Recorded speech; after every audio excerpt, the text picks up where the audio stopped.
ছাত্ৰ-ছাত্ৰীসকল, তোমালোকে তোমালোকৰ চাৰিওফালে থকা গছ-গছনিবোৰ মন কৰিছানে বাৰু?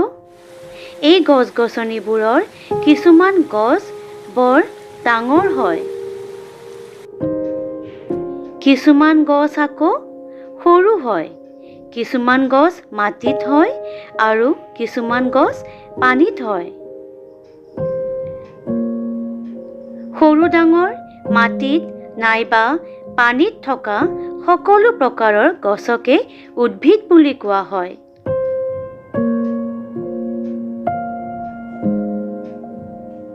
গঠন আৰু আকাৰ অনুযায়ী উদ্ভিদবোৰক 4টা ভাগত ভগাব পাৰি: বৃক্ষ, গুল্ম, লতা, তৃণ।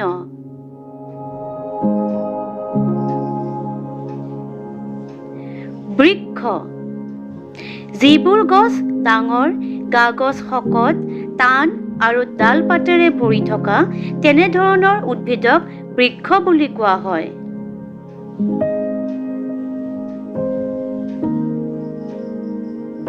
উদাহৰণস্বৰূপে শাল, চেগুন, আম গছ, কঁঠাল আৰু জাম গছ। যিবোৰ গছ চাপৰ আৰু জোপোহা তেনেধৰণৰ গছবোৰক গুল্ম বুলি কোৱা হয়। যেনে ডালিম, নেমু গছ, গোলাপ ফুলৰ গছ, জবা ফুলৰ গছ, বেঙেনাৰ গছ। যিবোৰ উদ্ভিদৰ গা-গছ কোমল, লেহুকা আৰু বগাই যায় তেনেবোৰ উদ্ভিদক লতা বুলি কোৱা হয়। এই উদ্ভিদবোৰৰে আৰু কিছুমানক বগাই যাবৰ বাবে চাং সাজি দিয়া হয়। যেনে লেচেৰা, জিকা, কোমোৰা, পানীলাও। কিছুমান লতাজাতীয় উদ্ভিদ আকৌ মাটিত বগাই যায়। যেনে তৰমুজ আৰু ৰঙালাও। যিবোৰ উদ্ভিদৰ গা-গছ কোমল নাইবা ফুপুলা তেনেধৰণৰ উদ্ভিদবোৰক তৃণ উদ্ভিদ বুলি কোৱা হয়। যেনে ধান গছ, ঘাঁহ, বাঁহৰ গছ, বিৰিণা গছ, কুঁহিয়াৰ, মাকৈ।